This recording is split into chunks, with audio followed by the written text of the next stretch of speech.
Right, so this is a small tutorial on how to use the Translate Plus tool to answer a question that was asked in the New Tech LightWave forums, LightWave 3D forums, by Icon Kid. Right, now I'm going to start off by creating a disk to help demonstrate what it is that we're trying to achieve here today. I'm going to leave the settings as they are. Size 24, segments 1, bottom top, center X, Y, Z, that's all 0 meters. The axis is going to be on the Z axis, and the radius I'm going to leave as to the defaults. We're going to accept those settings there. Now what we're going to do is we are going to move a selection of points on this disk in any given, in a particular direction. We're going to select these points and have them move in this direction.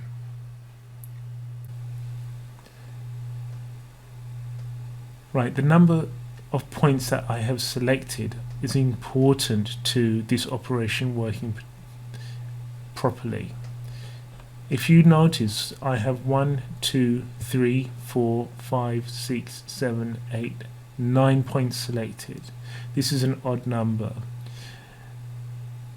If I had an even number, this operation would not work quite as well. So when you select your points, make sure that you have a sequential number of points selected, but the total number of points selected should be an odd number in order for this operation to work properly. The middle point is where you are going to have your axis point towards or travel along. So in this case, because we've got 1, 2, 3, 4, 5, 6, 7, 8, 9 points, we are going to want to select 1, 2, 3, 4, the 5th point, because that's the center point. 1, 2, 3, 4, 5. So this is going to be the center point, and this is where we are going to make our axis point toward in order to make this operation work properly on this particular geometry. It doesn't have to be an odd number in general, but in order for you to get the results that are required in this particular exercise, it is advisable to have an odd number of points selected. But what I want to illustrate here is that with this circle, we're going to have a chord going from this point to this point. So we're going to have this invisible chord going along here, and in the center of this chord, perpendicular to it, that will be the direction that we are going to be moving these points in. Now these points are selected to match up exactly with the type of movement that we're going to make. So to illustrate this, now that I have selected my tool, my points, I'm going to now select the Modify tab, go to Translate, go to More, and select Translate Plus for that tool. Now with this tool, we are going to be able to move the points in any given direction that we require, well, to a point. So first thing we need to do is ensure that the operation that we're going to conduct is scale on axis. Out of all the different choices that we've got, scale on axis is the one that we need, because we're not going to be translating, we're not going to be rotating, we're not going to be scaling to point, we're going to be scaling along an axis. Now we're going to set which axis we're going to use. Now along in this viewport, you can see this line here. Now what this line indicates is the axis along which we will be moving the selected points.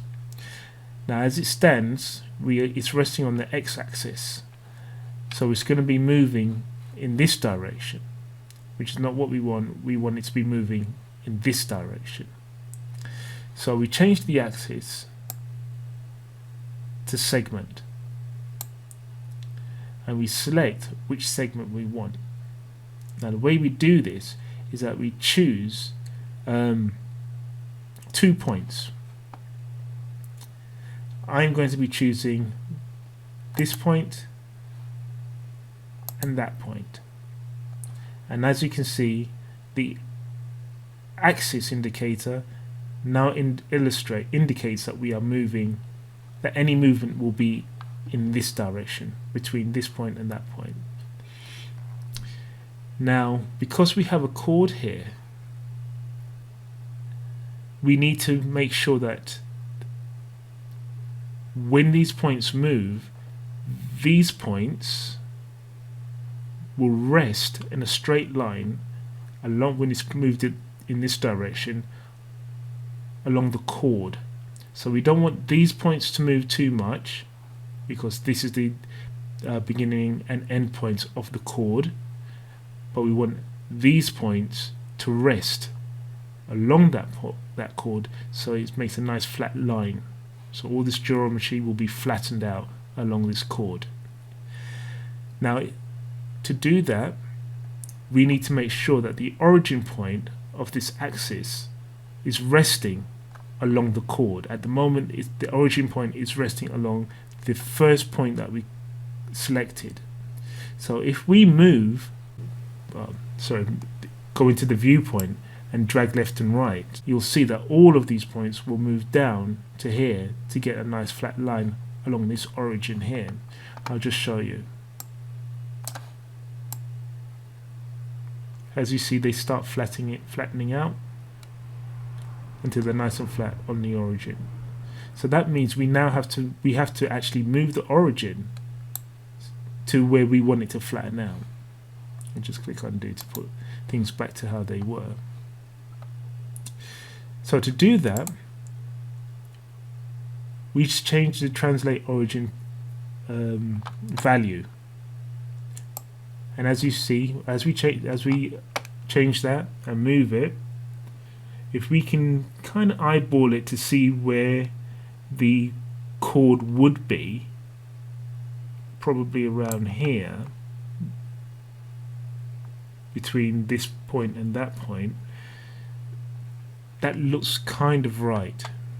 And then in the viewpoint, you click and hold the left mouse button and drag left and right until you get it to where you want it, like that. And you can push it beyond the value, its original circular position, until it looks more like an egg shape, and make it a bit more of a bulge outside. But suffice it to say, this is how you would use a Translate Plus tool to achieve this type of effect.